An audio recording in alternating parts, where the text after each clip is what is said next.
I'm joined by Mr. M Radhakrishnan, the lawyer for Nalini, one of the 6 convicts who would be set free perhaps tomorrow following the court order, order by the top court to set them all free. So thank you very much for your time. Your first reaction? We are happy. Actually, this litigation started sometime in 2006. Nalini ought to have been released in 2006 itself because we have a special scheme for premature release of life convicts in Tamil Nadu.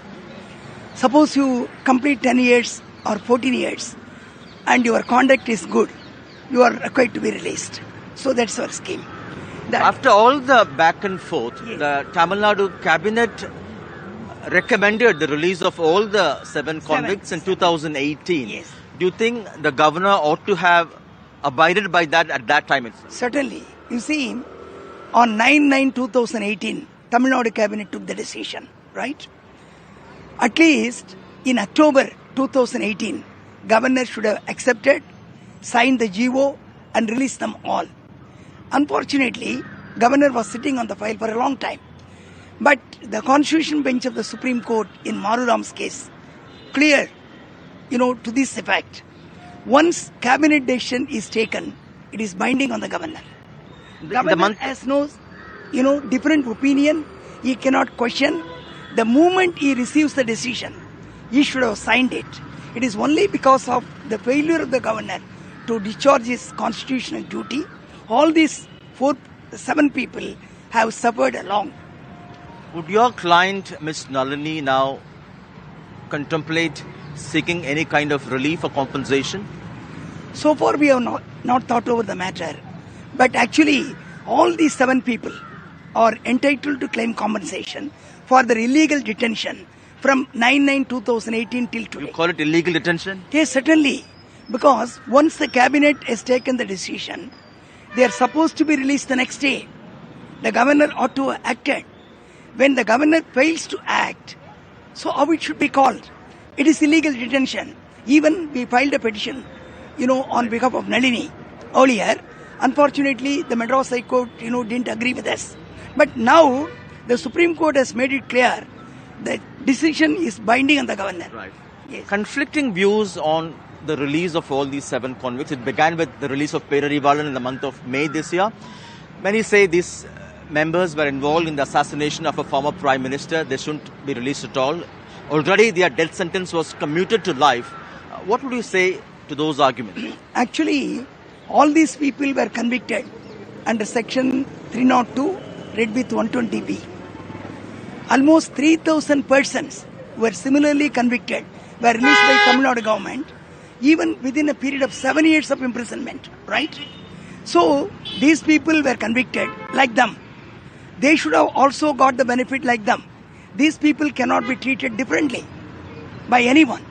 But of course, it is a political situation. The Congress also says the order is unacceptable. They say, because naturally they have to say like that. This people think, this release is possible only because of the premature release scheme in Tamil Nadu. Not otherwise. Because we have a scheme of premature release of life convicts, they are fitting in the scheme. That's why they are released. It is not a concession. It is a right to be released. Actually, it is a right to be considered for release, and they were rightly considered. And on 9/9/2018, the then government took the cabinet decision.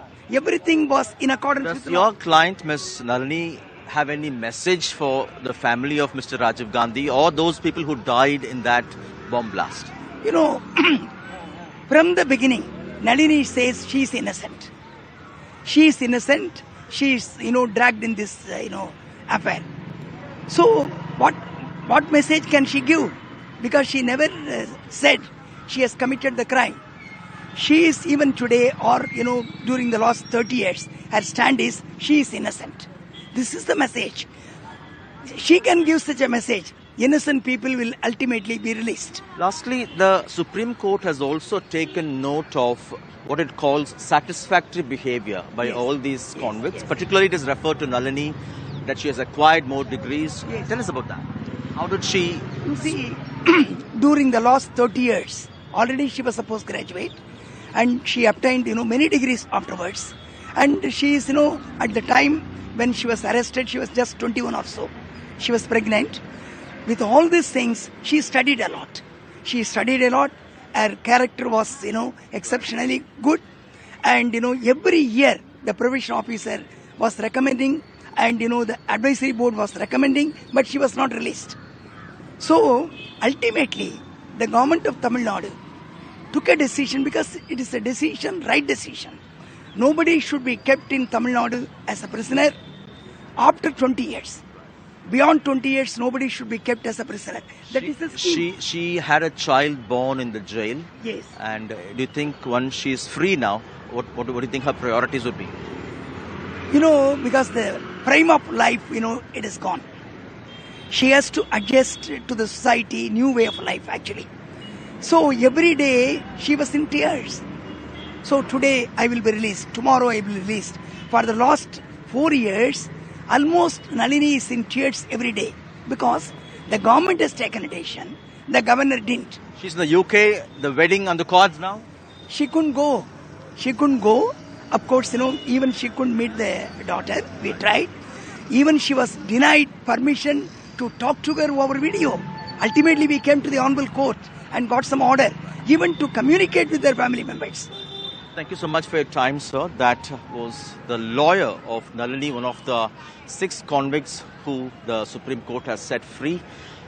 If everything goes well, tomorrow morning she could actually walk free or breathe free.